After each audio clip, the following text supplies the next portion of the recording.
बैगनवा कहाँ रे बैगनवो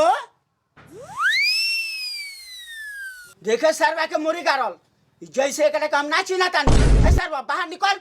ए हमर लारवा चिल्लाल बड़ा गिदर भाई देखा तरह लोग फिल्म में डूबल बा सुअर लेखन के गियाल बारन।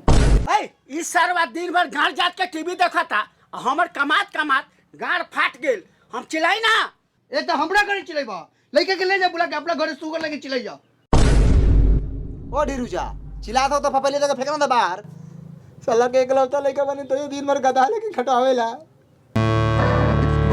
लागत अब लात खाई साला बैगनवा। चल साला अरे बाप रे बाप मुआ दली साला बुढ़वा। अरे साला गिदरा तू हमरा भाई के काहे मरले हरे? अरे बाप रे बाप ई साला हमरा बेमरिया बाप के उठा के पटक दे। अरे छोड़